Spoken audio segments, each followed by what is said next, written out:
Hi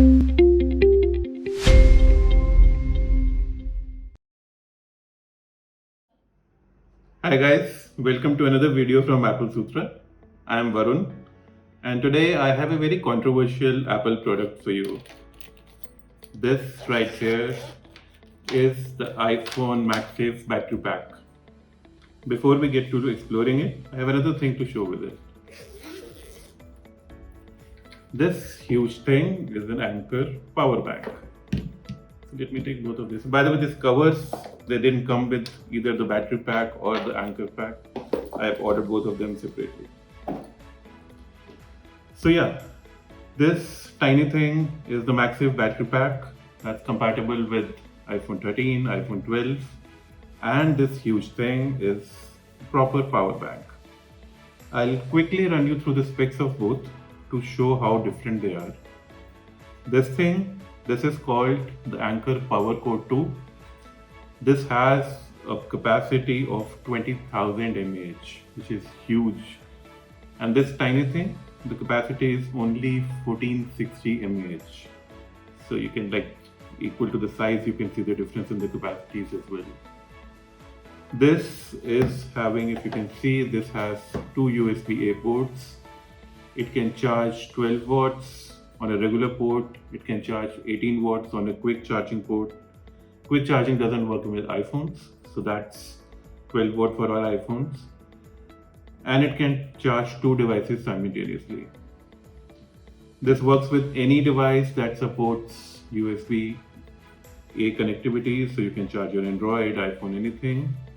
This, because it's MagSafe, as you can see, it's primarily meant for iPhone 12 series and iPhone 13 series. Now, just to again give you a further idea of the difference in the capacities, this thing can charge an iPhone 13 mini at least 5 to 6 times, complete recharge. This thing can't even charge it one time full. It will give it a 70% boost. That's what Apple claims, can go up to 75%, but that's it. It won't give it a full charge.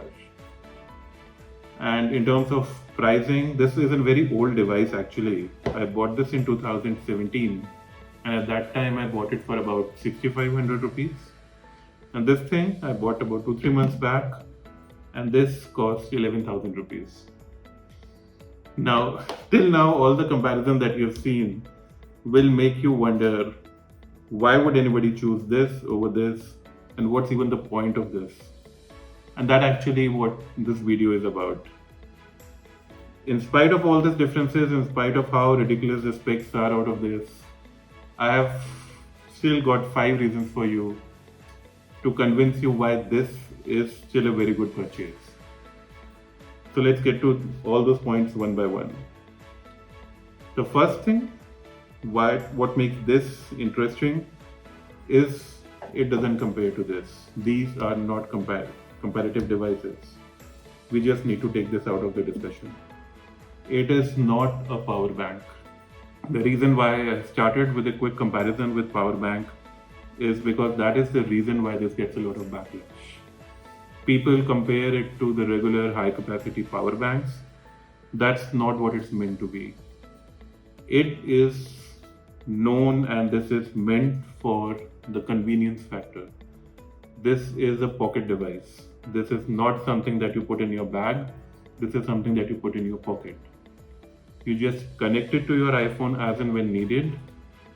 It's not meant to power your iPhone multiple times. It is, if I can put in simple terms, it's a top-up device. Yes, the battery capacity is very less.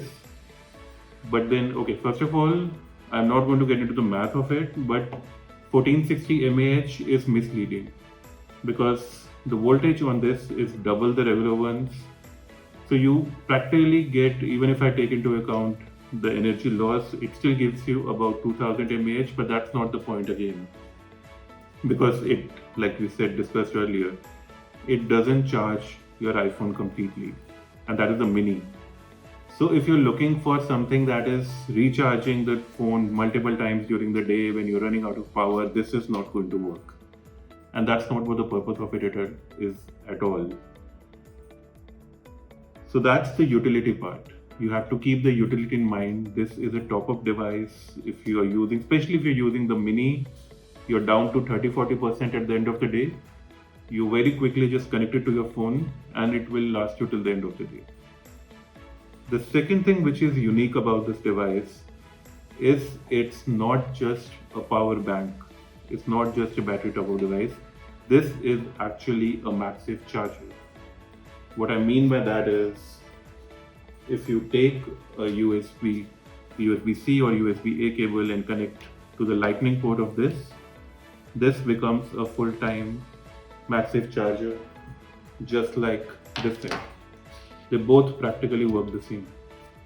If I take my iPhone and put it on this, it will start charging it, and it will start charging it at 15 watts, which is exactly the same that I'll get out of this. This is a 4500 charger. So if you're looking at the price and you think this is very high costing at 11,000, almost half of the cost is actually offset by this functionality. And this, when you're saying that it's a MagSafe charger, it will not only just work with your iPhones, it will work with any wireless charging devices. So it will charge your AirPods as well. And of course, any other third-party devices, Android devices also. Anything that's supposed to be charging, it's a typical MagSafe wireless charger. So that's the convenience part of it. During the day, if you just want to keep it on your desk, plugged in, and use it as a wireless charger, it works perfectly. If you want a wireless charger to keep at your home for charging your phone at night, this will do the work. So you don't need to buy a wireless charger when you have the MagSafe battery. This is a huge advantage which you don't get any other power bank as such. The other thing why I chose this over any other MagSafe battery, Anker makes one, I think Belkin also makes one. First of all, many of them are not there in India. But even if they were here, it's the convenience part which comes through the integration with the software. Now, if I have to just connect it to my iPhone, you see it gives a clear indication how much this is charged, and it also gives me a clear indication how much the battery bank is charged. And even if I look at it in terms of the battery widget that I have, it will give me the battery percentage or the battery amount of the MagSafe charger as well. The other thing in terms of size, now this thing fits, this is the 13 mini. This fits the 13 mini perfectly. It's like edge to edge, a perfect size. All other, like the Anker one has a new one that is slightly bigger, that sticks out. There are some which are bulkier. Now this is a perfect fit for a mini. It will fit the 13 and 13 Pro also, but for mini, this is as perfect fit as it can get. And also, Apple has issued a software update for this. Yes, as absurd as it may sound, there is a software update for the battery pack. It used to charge at 5 watts. Now it's actually charging your phone at 7.5 watts, which is the maximum that you get from the wireless battery packs these days. So obviously it cannot be as fast as a MagSafe, but that's the best that you can get out there. The other thing, which again is Apple only thing, is this thing, it manages the power supply perfectly.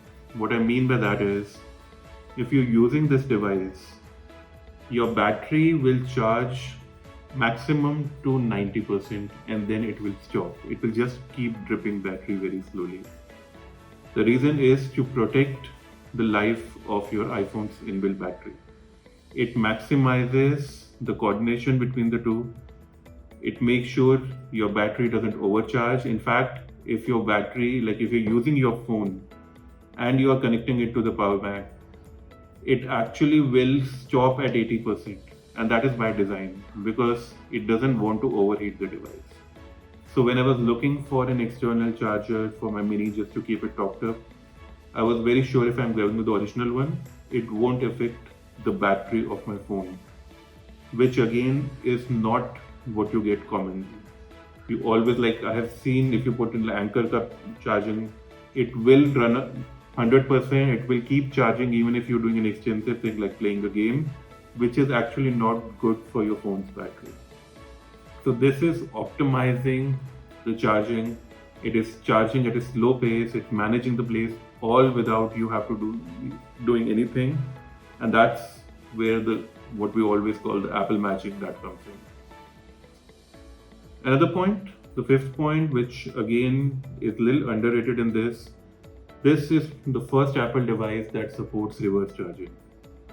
And by reverse charging, what I mean is if you connect it to your phone and then you plug in a lightning cable, if you plug in a lightning cable to your phone, it will first charge your phone to 80%. Like you can see in this animation, my phone is charged over 80%. I'll show it again. The phone is, I'm connecting it to the phone, but the phone is already charged over 80%. So it's actually going to charge. You can see the charging thing is coming on the power bank. So it's actually charging the MagSafe, it's not charging the phone. So all you need to do is connect the lightning cable to your phone, keep the battery connected. It will charge the phone to 80% first and then automatically start charging your MagSafe battery. You can try the reverse also. You can connect your MagSafe. It will charge MagSafe first and then it will start charging the phone. So both the things work independently. They both first make sure the device that you're connecting it to, that is first charged at least to 80%, and then you get to the other device. Again, that's very convenient. That's something that you only get with an Apple battery. So things like convenience, things like it being MagSafe, the battery health control, and understanding what this device is meant for. Understanding that it's a top-up device, it's not a repeat charging device, will actually make you realize how useful this thing is. Now, do I wish the price was lesser? Yes, of course, but that's true with any Apple product. To conclude or to even explain the point further, I'll again give the example, which is a very common saying. That is, the best camera that you have is the one that's with you. You might have the best DSLR, you might have something that's very, very fancy, but if it's not there in your pocket, it's of no use. That's why your phone camera is always better. Same is the case with this thing. If you are out in a mall, if you're out to watch a movie, if you're out just walking around somewhere and you're running out of battery on your phone, your battery pack is probably lying in your car, it's lying in your backpack somewhere. You're not going to have a ready access to it. This thing is right there in your pocket if you just carry it with you. You connect it will charge, and it will at least get you through for at least 3-4 hours. And that is what the purpose is. And do not be fooled by the specs of this thing. This is something again very typical Apple. You'll see that iPhone cameras, if we talk about, they're still 8 megapixel. Androids keep coming up with 48 megapixel and some absurd numbers like that. And you know that iPhone cameras outperform any other cameras out there. Similarly, this device, it might on paper have lower capacity, it might not have all the fancy features at the face of it, but it just works, and it works very well. That's what it is about. So that's it, guys. That's my take on the MagSafe Battery Pack for iPhones. I'll be happy to discuss in the comment section whether you feel that I've made valid points, or if you feel that it's just an Apple fanboy liking everything that Apple does. Let me know whatever you think of it, and don't forget to like, share and subscribe. Thank you.